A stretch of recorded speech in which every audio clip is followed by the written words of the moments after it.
திருவிழா எப்படி இத்தனை 100 ஆண்டுகள் ஆனாலும் அதே உயிர்ப்போட இருந்துட்டே இருக்கும். அதே மாதிரி எவ்வளவு வயசானாலும் இந்த திருவிழாவுக்கு உயிர் கொடுக்கிற எவ்வளவோ மனிதர்கள்ல தனித்துவமானவர், முக்கியமானவர் விசிறி தாத்தான் தான் எங்களுக்கு தெரியும்.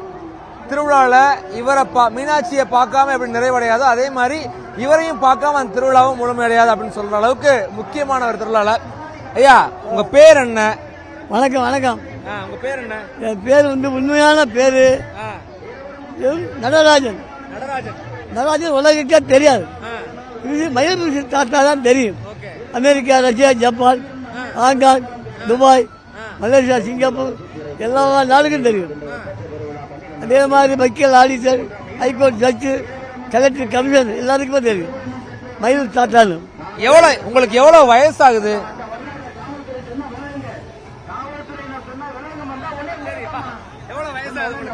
இப்போ வயது 93 முடிய போகுது. 93? ஆமா. எப்படி 93 வயசுல எப்படி உற்சாகமா இருக்கீங்க? அம்மாவுடைய சக்தியில இருக்கு. மீனாட்சி தாய் இருக்கல்ல, அவ காலையில் இருக்கு. முருகனுடைய காலையில் இருக்கு. எம்பெருமா திருப்பதி, வெங்கடாபதி, அலமலையான் இதெல்லாம் எனக்கு உயிரை கொடுக்காரு. அந்த உயிரை தான் வாழ்றேன். இந்த வயசுலயும் உங்களுக்கு இன்னமும் இதே கொண்டாட்டமா, இதே மகிழ்ச்சியா உங்களை எது வச்சுக்குது?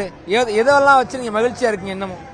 மக்களை கண்டாவே ஆசை வந்துடும், ஆட வந்துடும், பாட வந்துடும், ஓட வந்துடும்.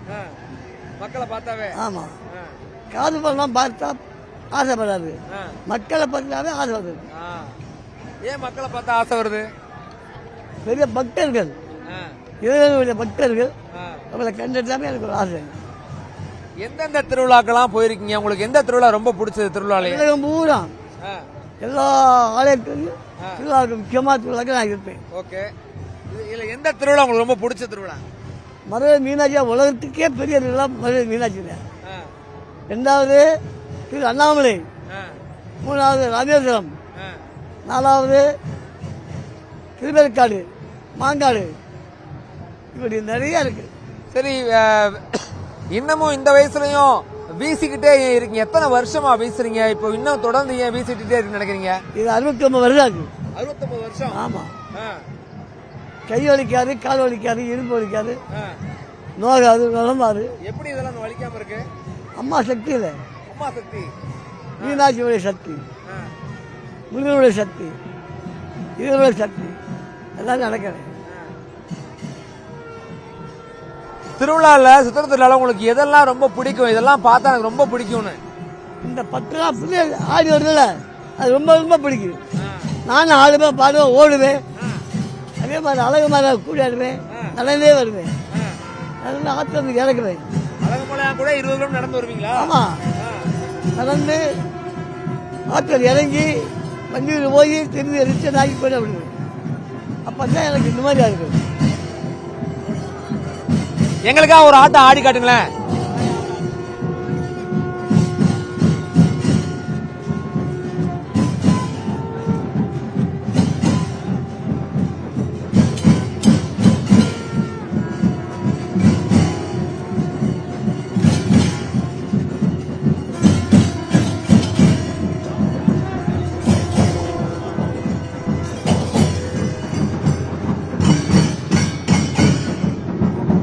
மாலை காஞ்சி பெரிய விட்டாரு. அப்படியா? பாத்துருக்கீங்களா? அதை பாத்தீங்களா? சொன்னாபிஷேகம் நடந்து அங்கே போயிருந்தேன். சொன்னாபிஷேகம்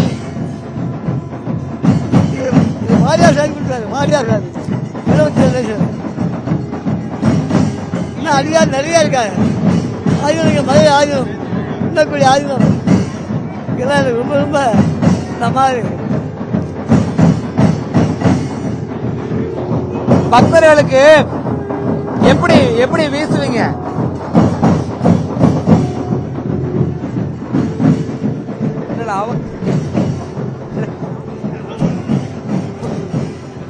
போதா அன்புல மயிலர்களே அடி பலமா கொடுக்குறீங்களே.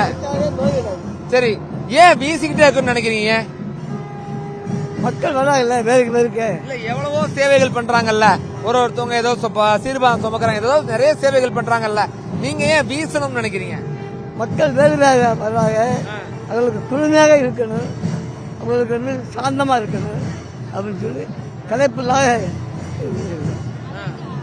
அவங்களோட நீங்க வீசி அவங்க களைப்பு போறத பார்க்கும்போது எப்படி இருக்கும்?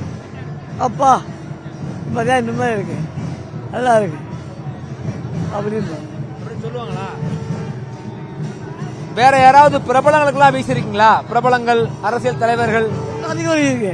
யாருக்கெல்லாம்? எல்லாத்துக்குமே, எல்லா கட்சிக்காரருக்கு. யாருக்கு? காமராஜர்லேருந்து இந்திரா காந்திலேருந்து எல்லாம் நேர்ல பாத்து. காமராஜர் நேர்ல பாத்து. காமராஜர் கையை பிடி குடிப்பாரு. ஆமா, முக்கியமாக தேர்தல் கையை பிடி கொடுப்பாரு. காமராஜர் வீசிருக்கீங்க. இதே மாதிரி காந்தி 3 தடவை வந்திருக்காரு முன்னாடி வந்து. இதே மாதிரி கப்பல் தமிழன் பாத்தீங்களா? சரி, குழந்தைங்களை பார்த்தா கப்பலோட தமிழன் வவுசி குழந்தைங்களை பார்த்தா எப்படி ஆடுவீங்க? ஆடி காட்டுங்க ஒரு ஆட்டம். குழந்தைங்களை பார்த்தா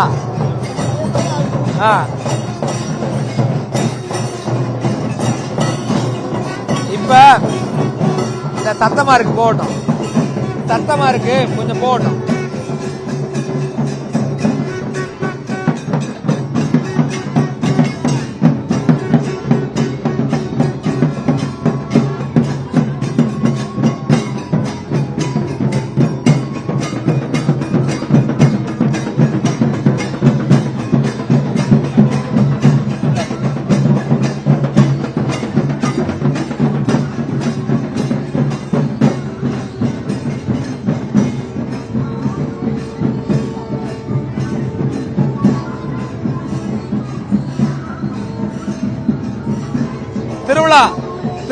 திருவிழா இல்லாத நேரம் என்ன பண்ணுவீங்க? என்ன வேற தொழில் என்ன பண்ணுவீங்க? எல்லா கோயிலுக்கும் போவேன். கோயிலுக்கு போறதா வேலையை? ஆமா, தேவி கல்யாணம், திருக்கல்யாணம், விசேஷங்கள்லாம் எல்லாம் போவேன். திருவிழா இல்லாத நேரம் என்ன பண்ணுவீங்க? திருவிழா கோயிலுக்கு, மீனாட்சி கோயில், வியாழன் வெள்ளி, திருப்பரங்குன்றம் திங்க செவ்வாய், புதன்கிழமை பழனி, சனிக்கிழமை பெருமா கோயில், ஞாயிற்றுக்கிழமை ஸ்ரீரங்கம். ஏன் இப்படி கோயில்களுக்கு எல்லாம் தொடர்ந்து போய்கிட்டே இருக்கு நினைக்கிறீங்க? என்ன காரணம்? பகவான் போய் சேவை பண்ணணும், பக்தர்கள் சேவை பண்ணணும் அப்படின்னு ஒரு ஆசை. உங்களுக்கு இன்னும் என்ன ஆசை இருக்கு? 60-70 வருஷமா வீசுறீங்கல்ல, எத்தனை வயசுல இருந்து வீசுறீங்க? என்ன ஆசை இருக்கு? 17 வயசுல ஆரம்பிக்கு, இன்ன வரைக்கும் இருந்தே இருக்கு. வேற என்ன ஆசை இருக்கு வீசுறது? இதுதான் ஆசை, மக்களுக்கு சேவை பண்ண ஆசை.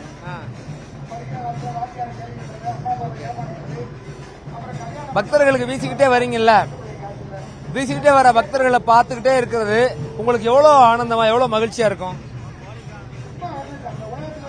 பொங்குதா? ஆமா, அந்த மாதிரி பொங்கும் மனசு. பொங்கல் பொங்குற மாதிரி உங்க மனசு பொங்கும். வேற என்ன ஆசை? இதுதான் எனக்கு ஆசை, வாழ்க்கையில இது நடந்தா போதும் நினைக்கிறவன் என்ன இருக்கு? இந்த மாதிரி சேவ் பண்ணி கடைசி வரைக்கும், உயிர் போற வரைக்கும் சேவ் பண்ணிட்டே இருக்கணும் அப்படியே ஒரு ஆசை. உயிர் போற வரைக்கும் சேவ் பண்ணணுமா? உயிர் போற வரைக்கும் சேவை பண்ணிட்டே இருக்கணும். சேவையில உங்களுக்கு அவ்வளவு பெரிய நிறைவு கிடைக்குது இல்லையா? சேவை வந்து மக்களுக்கான சேவை, இவருக்கான சேவை. நான் ஒரு ஆள் தான் சேவை பண்ணுவேன் கோயில்கள்ல, யாரும் போக முடியாது. எனக்கு ஒரு ஆள் தான் அனுமதி, வேற யாரும் அனுமதி கிடையாது. இன்னும் நீங்க 100 வருஷத்துக்கு மேல இதே மாதிரி வீசிக்கிட்டே எங்களுக்கு சேவை பண்ணிட்டே இருக்கணும். இறைவன் கையில இருக்கு. இறைவன் அவன் தான் இறைவன் தான் படைச்சேன், அவன் தான் கொண்டு போறேன், அவன் தான் ஆளை உருவாக்குறேன். அவங்கெல்லாம் இருக்கு எல்லாமே. மனிதன் ஆகிறது, மனிதன் ஆகாம இருக்கிறது, திருடாம இருக்கிறது, நல்லது கெட்டது எல்லாம் அவங்கள இருக்கு. நம்ம கையில் எதுவுமே கிடையாது, மனிதர்களை எதுவுமே கிடையாது. பணம் இருந்தால், பணக்காரன் இருந்தால் அது பெரிய ஆளா அப்படின்லாம் கிடையாது. எல்லாரும் ஒரே ஆள். இறைவன் கொடுத்த பொருள் ஒரே பொருள், ஆண் ஒரு பொருள், பொண்ணு ஒரு பொருள். என்ன இது போக அடுத்த மாதம் வைகாசி மாதம் குருவக பெருமாள் அழகு மாதிரியாவே ஆற்றுக்கு வருவார். நாங்கள் ஒரு 80 படி பிரசாதம் போட்டு சாமியோட உறவுகளுக்கு நாங்கள் விநியோகம் பண்ணி சபலம் பண்ணுவோம். இந்த இரவு காலையில் சேர்த்து வச்சு இந்த அம்பாளுக்கு 10,000 மக்கள் கயிறு கொடுத்த கயிறு மஞ்சள் கயிறு அமுக்காங்க. அமுக்கல உங்க முகம் தெரியல வெளிச்சத்துக்கு. 10,000 மக்கள் கயிறு கொடுப்பேன் மஞ்சள் கயிறு. 18 கிலோ மஞ்சள் கயிறு வாங்கி 10 கிலோ நயமான குங்குமம் வாங்கி அதுக்கு பாக்கெட் வாங்கி அதுக்குள்ள போட்டு அதுக்குள்ள இன்னொரு பாக்கெட் போட்டு பிரிண்ட் பண்ணி எல்லா மக்களுக்கும் கொடுப்பேன். சரி, சித்திரை திருவிழா மட்டும் எத்தனை வருஷம் பாக்குறீங்க? இது 79 வருஷம் ஆச்சு. 79 வருஷம், 80 வருஷம் ஆச்சு. ஆற்றுல அந்த காட்டுல அழகரு ஆற்றுல இதெல்லாம் காடு பூரா கலெக்டர் ஆபீஸ் பாத்தீங்களா அது ஒண்ணுதான். பெரியார் பாத்தீங்களா அது ஒண்ணுதான். காலேஜ் அது ஒண்ணுதான் 3 தான். அது பண்ண எல்லாமே. சரி, 80 வருஷம் திருவிழா சித்திரை திருவிழா பாத்துருக்கீங்கல்ல, என்ன உங்களுக்கு தோணும்? இத்தனை வருஷம் திருவிழா பார்த்து இது ஒரு பெரிய சாதனை மாதிரி தான் எனக்கு தோணுது. 80 வருஷம் சித்திரை திருவிழா ஒரு வருஷம் கூட விடாம பாத்துருக்கீங்க. செய்யணும் பார்க்கணும்னு ஒரு ஆசை. ஆமா, நம்ம வந்ததாக்கா ஐயா காணாமே பாரு. யாரு கேப்பா? மக்கள் கேட்பாரு.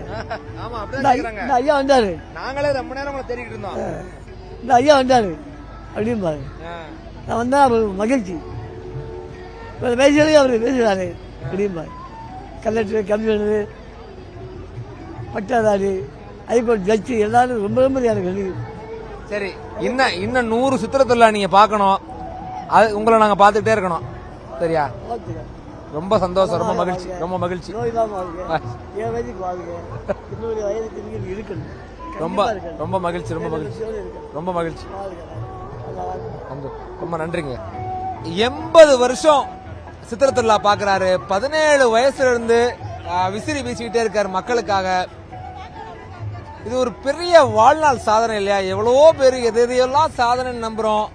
ஒரு 80 வருஷம் திருவிழாவை தொடர்ந்து பாக்குறதுங்கிறது எவ்வளவு பெரிய சாதனை. அதுலயும் அவர் சொல்றாரு, காசு பணம் எல்லாம் எனக்கு ஒரு பொருட்டே இல்லை, எனக்கு இந்த மக்களை பாக்குறது தான் சந்தோஷம், மக்களை பாக்குறது வழியா எனக்கு கிடைக்கிற உற்சாகம் தான் எனக்கு மகிழ்ச்சி, இன்னும் சாகுற வரைக்கும் செஞ்சுக்கிட்டே இருக்குன்றார்ல. இந்த மனசு எல்லாம் இந்த மாதிரி மனசுள்ள ஆட்களால தான் சித்திரை திருவிழாவுக்கு நம்மளால கற்பனை பண்ண முடியாத அளவுக்கான ஒரு கண்ணுக்கு தெரியாத ஒரு நதி ஓடிக்கிட்டே இருக்கு. ஒரு அன்பின் நதி, ஒரு கருணையின் நதி, ஒரு காதலின் நதி. சித்திரை திருவிழாவுல கண்ணுக்கு தெரியாம இப்படி நதியெல்லாம் ஓடிக்கிட்டே இருக்கு. இதெல்லாம் இந்த நதியில ஒரு துளியை பருகிறதுக்காகவாவது நம்ம சித்திரை திருவிழாவெல்லாம் நேரில் பார்க்கணும். ஐயாவோட ஆசீர்வாதம் நமக்கு கிடைச்சிருக்கு, எல்லாருக்கும் கிடைக்கணும். நியூஸ் 18 செய்திக்காக ஒளிப்பதிவாளர் பிரபாகருடன் நடராஜன் ஐயாவுடன் வெற்றி.